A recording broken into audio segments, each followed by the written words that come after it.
إنما المؤمنون الذين إذا ذكر الله وجلت قلوبهم وإذا تليت عليهم آياته زادتهم إيمانا وعلى ربهم يتوكلون۔ مومن تو وہ ہیں کہ جب اللہ کا ذکر کیا جاتا ہے تو ان کے دل ڈر جاتے ہیں، اور جب انہیں اس کی آیتیں پڑھ کر سنائی جاتی ہیں تو ان کا ایمان اور بڑھ جاتا ہے، اور وہ اپنے پروردگار پر بھروسہ رکھتے ہیں۔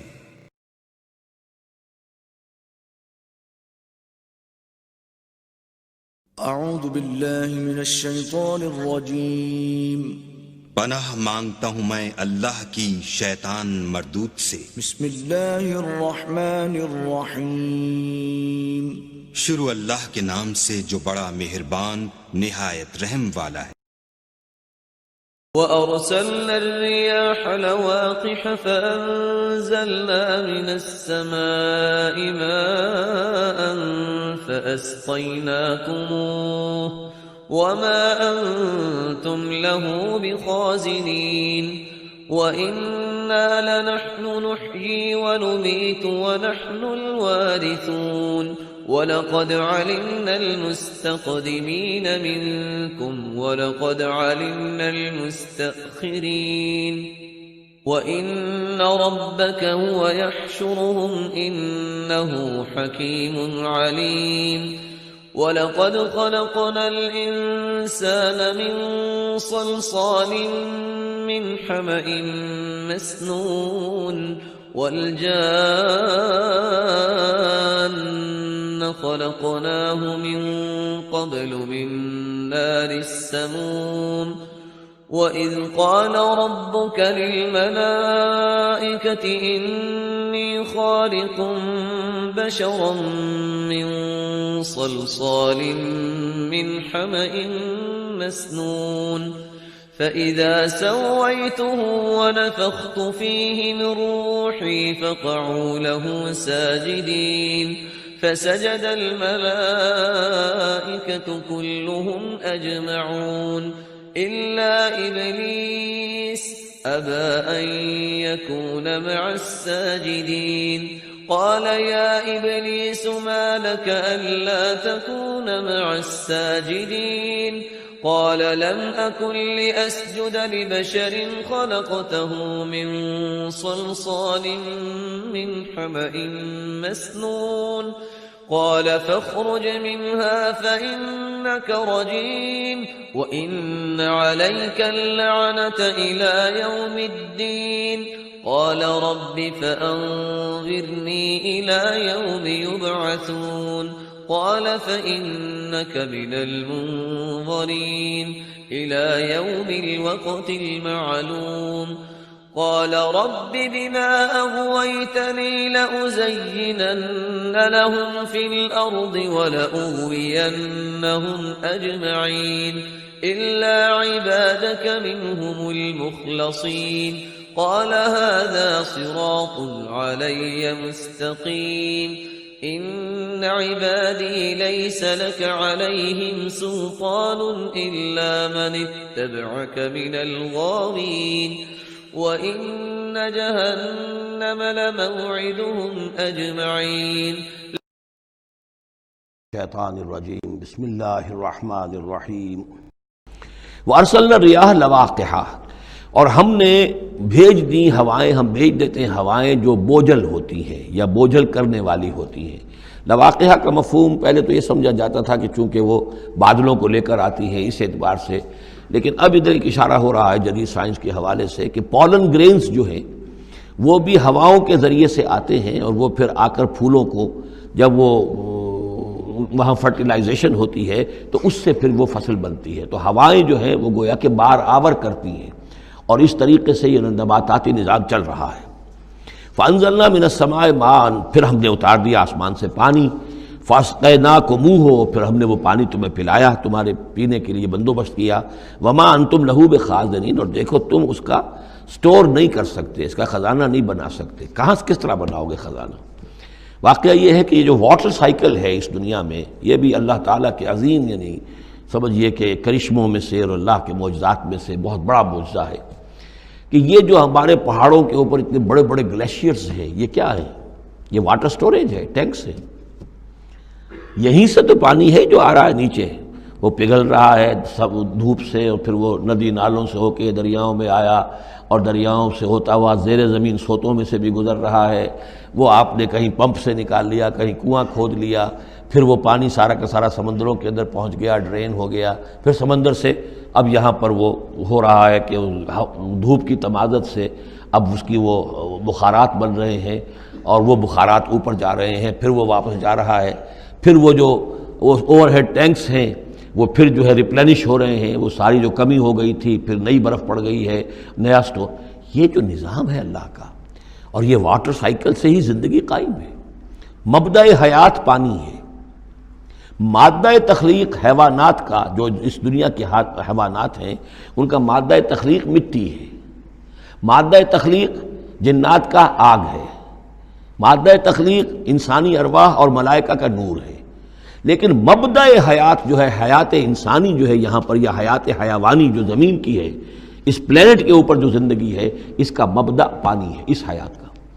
تو اب یہ پانی کا سائیکل ہے جو چل رہا ہے۔ وما انتم لہو بخازنین، تم اس پانی کا کتنا خزانہ کر سکتے ہو، کتنا سٹور کر سکتے ہو، کس طرح کا نظام چلا سکتے ہو، کتنے بڑے پیمانے پر یہ واٹر سائیکل جو ہے اللہ تعالیٰ نے اس دنیا کے اندر چلایا ہوا ہے۔ وَإِنَّا لَنَحْنُ نُحْيِي وَنُمِيتُ، اور یہ یقیناً ہم ہی ہیں جو باقی بھی رکھتے ہیں اور موت بھی وارد کرتے ہیں، زندہ بھی رکھتے ہیں اور موت بھی وارد کرتے ہیں۔ وَنَحْنُ الْوَارِثُونَ، اور پھر ہم ہی وارث ہوں گے، ہر شے ختم ہو جائے گی، کسی کی کوئی ملکیت نہیں رہے گی، ساری کی ساری چیزیں پھر ہماری ہی کائنات ہے، ہماری ہی ملکیت ہے۔ وَلَقَدْ عَلِمْنَا الْمُسْتَقْدِمِينَ مِنْكُمْ وَلَقَدْ عَلِمْنَا الْمُسْتَأْخِرِينَ، ہمارے علم میں سے ہے کون لوگ تم میں سے آگے بڑھیں گے۔ اب دیکھیے چونکہ ابتدائی زمانے کی صورت ہے یہ، اب کون لوگ ہوں گے جو آگے بڑھ کر قرآن کو سینے سے لگائیں گے، کون لوگ ہوں گے جو محمد کی دعوت پر لبیک کہیں گے، یعنی جو ہم پڑھ چکے ہیں سورہ توبہ میں، السابقون الاولون من المہاجرین والانصار والذین اتبعوہم بإحسان، یہ کون لوگ ہوں گے ہمیں معلوم ہے، ہم تو پہلے سے جانتے ہیں کہ ابو بکر ایک لمحے کی دیر نہیں لگائے گا، ہمیں معلوم ہے کہ عثمان کو ایک کچھ زیادہ وقت نہیں لگے گا، ہمیں معلوم ہے کہ ابو بکر کی تبلیغ سے یہ طلحہ اور زبیر اور عبد الرحمن ابن عوف اور سعید ابن زید اور یہ سب لوگ جو ہے ایمان لے آئیں گے، اور ہمیں یہ بھی معلوم ہے کون پیچھے رہ جائے گا، وہ بھی ہمیں معلوم ہے۔ وَلَقَدْ عَلِمْنَا الْمُسْتَقْدِمِينَ مِنْكُمْ وَلَقَدْ عَلِمْنَا الْمُسْتَأْخِرِينَ وَإِنَّ رَبَّكَ هُوَ يَحْشُرُهُمْ، اور پھر آپ کا رب ان سب کو جمع کرے گا۔ إِنَّهُ حَكِيمٌ عَلِيمٌ، یقیناً وہ کمال حکمت والا اور علم رکھنے والا ہے۔ اب جو اگلا رکوع آ رہا ہے سورہ مبارکہ کا، یہ اس اعتبار سے بڑا اہم ہے کہ اس میں تخلیق انسانی کے ضمن میں ایک بڑی ثقیل اصطلاح استعمال ہوئی ہے، اور یہ ثقیل اصطلاح 3 مرتبہ آئی ہے۔ اب ظاہر بات ہے کہ قرآن مجید جو ہے اگر اس طرح کی کوئی شکل اختیار کرتا ہے تو کوئی نہ کوئی حکمت اور ضرورت اس کی پشت پر ہوتی ہے۔ وَلَقَدْ خَلَقْنَا الْإِنسَانَ مِنْ صَلْصَالٍ مِّنْ حَمَإٍ مَّسْنُونٍ، اور یقیناً ہم نے انسان کو بنایا ہے اس مٹی سے جو سنی ہوئی تھی گارے کی اور پھر سوکھ کر کھنکنے لگی۔ حَمَإٍ مَّسْنُون، سنا ہوا گارا جس میں سے بدبو بھی اٹھ رہی ہو۔ دیکھیے یہ جو انسان کے مادہ تخلیق کے ضمن میں قرآن میں الفاظ آئے ہیں، اب ان کو گنتے جائیے۔ نمبر 1 تراب، مٹی سے بنایا انسان کو، مٹی میں پانی مل گیا، گارا بن گیا، تو اس کو کہتے ہیں تین، من تین، خلقتنی من نار وخلقتہ من تین، یہ سورہ اعراف میں ہم پڑھائے ہیں۔ ابلیس نے کہا تھا کہ مجھے تو نے بنایا آگ سے اور اس کو بنایا آدم کو گارے سے، اور اب چاہتا اور مجھے حکم دے رہا ہے کہ میں اس کے سامنے جھکوں، میں تو اس کے سامنے نہیں جھک سکتا۔ 3 کے بعد آیا 3 لازب، گارا پڑا رہے تو وہ جب اس کے اندر پھر کچھ چپچپاہٹ پیدا ہو جاتی ہے، اور یہ پرانے زمانے میں ہوتا تھا، اب تو میں سمجھتا ہوں کہ جدید نسل کو تو ان چیزوں کا علم ہی نہیں ہے۔ کچے گھر بنتے تھے تو انہیں لیپتے تھے، پوتتے تھے، گارا بناتے تھے، تغاری ہوتی تھی، پھر مٹی کے اندر تھوڑی سی توڑی ڈال دیتے تھے، کوئی آرگینک میٹر ڈالیں گے تو فرمنٹیشن ہوگی، فرمنٹیشن ہوگی تو لیس سا اٹھے گا، ورنہ یہ کہ گارا جو ہے اگر اس گارے سے اگر پلسٹر کریں گے تو وہ پھٹ جائے گا، لیکن جب وہ گارا ذرا سن جاتا ہے، اس میں لیس پیدا ہو جاتا ہے، تو پھر اب جب اس کے ساتھ لیپتے تھے دیواروں کو، میں نے تو اپنے بچپن میں یہ سب دیکھا ہے، ایسے گھروں میں ہم رہے بھی ہیں کہ جن میں یہی فرش بھی اسی طریقے سے لیپے ہوئے ہوتے تھے اور دیواریں بھی ہوتی تھیں، تو یہ کہ پھر اس کے اندر وہ ایک لیس سا پیدا ہو جاتا ہے فرمنٹیشن سے، وہ 3 لازب ہے۔ اس سے اگلی سٹیج یہ ہے کہ اب وہ سڑنے لگے، یہ یعنی فرمنٹیشن اتنی پہنچ گئی کہ اس میں ہے حمیم مسنون، سنا ہوا گارا. پھر اگر کسی وجہ سے وہ خشک ہو جائے تو اب وہ کھنکنے لگتا ہے. جیسے کہ کبھی آپ نے دیکھا ہوگا ساحل کے قریب یا کسی دلدلی علاقے میں پپڑی اوپر آ جاتی ہے، جیسے زمین کے اوپر جو ہے پپڑی سی ہوتی ہے، اس پر آپ چلتے ہیں تو وہ کر کر ٹوٹتی ہے، کھنکنے والی مٹی بن جاتی ہے. وہ سنا ہوا گارا خشک ہو کر کھنکنے لگتا ہے. یہ سٹیجز ہیں ان مادہ تخلیق کی کہ جو آدم یا انسان کی تخلیق کے ضمن میں قرآن میں آئے. حالانکہ ایک لفظ بھی کفایت کر سکتا تھا، مٹی سے بنایا، تین سے بنایا، گارے سے بنایا، پھر تین لازم سے بنایا، پھر حمیم مسنون سے بنایا، من صلصال کالفخار سے بنایا، اور صلصال من حمیم مسنون، پھر صلصال کالفخار آخری سٹیج ہے. وہ ایسے بجنے لگا جیسے کہ اب یہ جو ہے وہ آئے گا سورہ رحمان میں.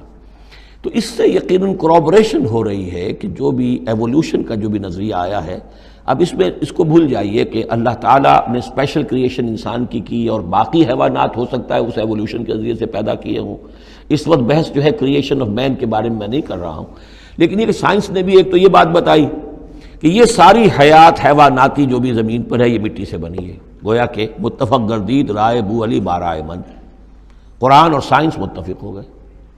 پھر یہ کہ اس میں مٹی کے اندر گارے کی شکل بنی، پانی ملا، مبدأ حیات پانی ہے، قرآن بھی کہہ رہا ہے.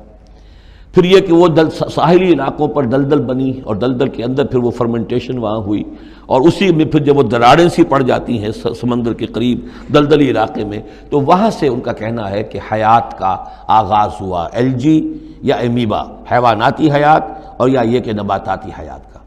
تو یہ چیزیں جو ہیں یہ سٹیجز تقریباً اسی کے ساتھ یہ تمام جو الفاظ جو ہیں قرآن کے جو استعمال کر رہا ہے ان کے ساتھ کسی حد تک اس کا ایک ربط اور تعلق قائم ہوتا ہے. اور ہم نے بنایا انسان کو اس مٹی سے جو سڑنے کے بعد، اس گارے سے کہ جو سڑنے کے بعد سنا ہوا گارا پھر وہ کھنکنے لگا تھا سوکھ کر. والجان خلقناہ من قبل، اور جنات کو ہم نے پیدا کیا تھا پہلے، من نار السموم، لو کی آگ سے. اب یہ سموم سے مراد کیا ہے؟ بعد سموم آپ نے سنا ہوگا، وہ تیز لو جو آیا کرتی تھی صحراؤں میں آتی ہے، آگ جھلس دینے والی گرم ہوا. تو اصل میں ایک ہوتا ہے جیسے کہ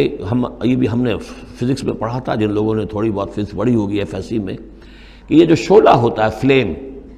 فلیم کا ایک حصہ وہ ہوتا ہے جو نظر آتا ہے، لیومینس، وہ نظر آتا ہے، اس کے اندر حرارت کم ہوتی ہے، اور ایک انویزیبل جو ہوتا ہے اس کے گرد حالہ جو نظر نہیں آتا، اس میں ہوتی ہے تیزی شدید جو ہوتی ہے، سب سے زیادہ ٹیمپریچر جو ہوتا ہے وہ اس میں ہوتا ہے کہ جو اس کا حصہ نظر نہیں آتا. اس حصے سے آگ کی اس لو کی لپٹ سے یا لو کی لپٹ سے جو بھی اسے کہیں، اس سے ہم نے جنات کو پیدا کیا. لیکن یہ سمجھ لیجئے کہ اس سے جنات پیدا کیے گئے لیکن وہ آگ نہیں ہے.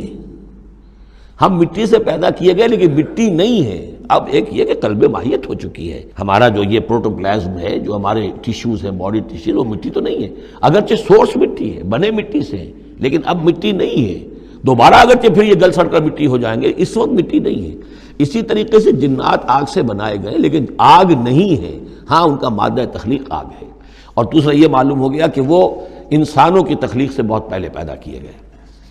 وَإِذْ قَالَ رَبُّكَ لِلْمَلَائِكَةِ إِنِّي خَالِقٌ بَشَرًا مِّن صَلْصَالٍ مِّنْ حَمَإٍ مَّسْنُونٍ، اور یاد کرو جب کہ کہا تھا آپ کے رب نے فرشتوں سے کہ میں بنانے والا ہوں ایک بشر اس کھنکھناتے ہوئے سنے ہوئے گارے سے. پھر وہی الفاظ من صلصال من حمأ مسنون، ثقیل لفظ ہے، ثقیل اصطلاح ہے. اور یہاں خاص طور پر نوٹ کیجئے کہ لفظ آدم نہیں آیا، بشر بنانے لگا ہوں. کہیں بھی قرآن مجید میں جہاں یہ تخلیق کے ابتدائی مراحل بیان ہوتے ہیں لفظ آدم کہیں نہیں ملے گا آپ کو، سوائے وہ ایک آیت میں نوٹ کرا چکا ہوں سورہ آل عمران کی، کہ عیسیٰ کی مثال بھی اللہ کے نزدیک آدم کی سی ہے، خلقہ من تراب ثم قال له کن فیکون. وہ ایک مثال موجود ہے لیکن باقی کہیں آپ کو بشر، انسان، جب میں بنانے والا ہوں ایک انسان اس مٹی سے سنے ہوئے گارے کی جو سوکھ کر کھنکھنانے لگی ہے. فَإِذَا سَوَّيْتُهُ، جب میں اس کا تسویہ کر لوں. تخلیق کے بعد تسویہ ہوتا ہے، جیسے کسی شے کا ایک ہیولہ بن گیا پھر اس کی نوک پلک سنواری جاتی ہے. مین سٹرکچر جو ہے کسی بلڈنگ کا کھڑا ہو گیا، اب اس کا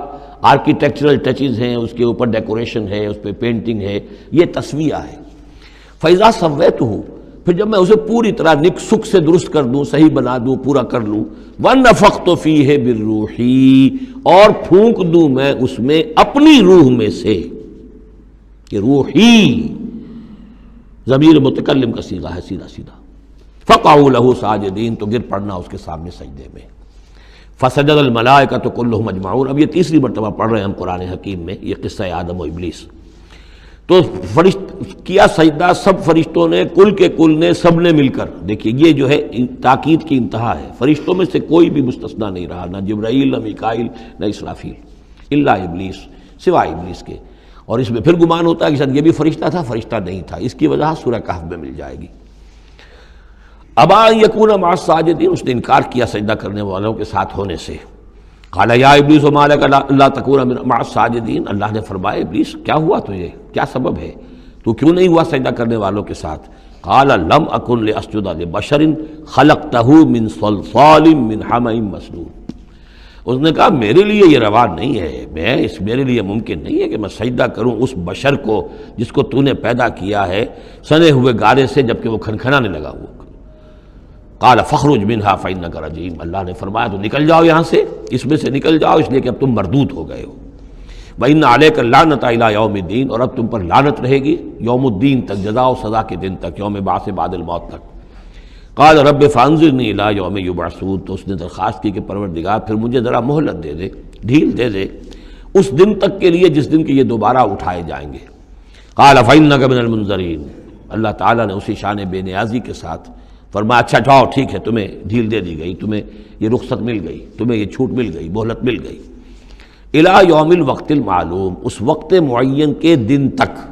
یعنی یہ کہ اس وقت تک تم زندہ رہو گے۔ وہ ابلیس جو ہے جن، ویسے جنوں کی زندگیاں شاید انسانوں سے زیادہ ہوتی ہوں، میں نہیں جانتا کتنی ہوتی ہیں، لیکن یہ کہ کوئی اور جن نہیں ہے کہ جو اس وقت سے آج تک زندہ ہو سوائے اس ایک جن کے جس کا نام عزازیل تھا، اور یہ جن جو ہے وہ ابھی تک زندہ ہے اپنی اسی ذات کے ساتھ، باقی اس کی اولاد، اس کی اور نسل جو ہے، اس کی ذریت ہے، وہ اپنی جگہ ہے۔ قال رب بما اغویتنی، اب اس نے کہا پروردگار جو تو نے مجھے گمراہ کیا، اب نوٹ کیجئے وہ گمراہی کو اللہ کی طرف منسوب کر رہا ہے۔ بما اغویتنی، تو نے جو مجھے گمراہ کیا ہے، لأزینن لہم فی الارض ولأغوینہم اجمعین، تو میں اب ان کو یعنی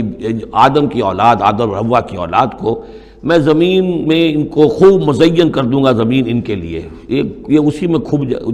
گم ہو جائیں گے، زمین اور اس کی چمک دمک اور اس کی رونقیں اور زیبائشیں آرائشیں ان کی نگاہوں میں کھب جائیں گی۔ وَلَأُغْوِيَنَّهُمْ أَجْمَعِينَ، تجھے بھول جائیں گے، وہ لگ جائیں گے انہی چیزوں کے اندر، اور میں ان سب کو گمراہ کر کے چھوڑوں گا۔ لَأُغْوِيَنَّهُمْ أَجْمَعِينَ، سب کو، إِلَّا عِبَادَكَ مِنْهُمُ الْمُخْلَصِينَ، سوائے ان میں سے ان کے کہ جن کو تو اپنا خاص بندہ بنا لے، تو اپنا خاص بندہ بنا لے، مخلص کر لے، یہاں پہ وہی نوٹ کیجئے مخلص ہے، مخلصین، جن کو تو خالص کر لے اپنے لیے، ظاہر بات ہے کہ اس پر تو میرا زور نہیں چلے گا، باقی یہ کہ میں کسی کو چھوڑوں گا نہیں۔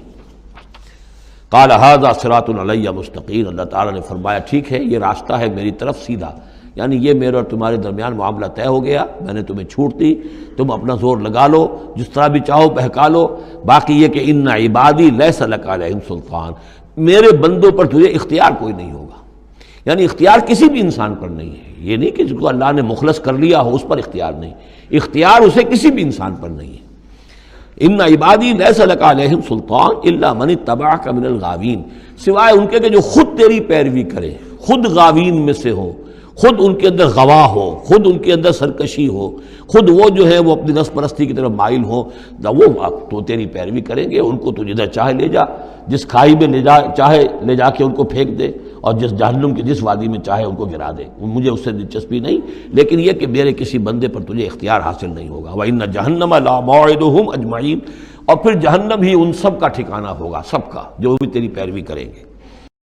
بارک اللہ لی ولکم فی القرآن العظیم ونفعنی وإیاکم بالآیات والذکر الحکیم۔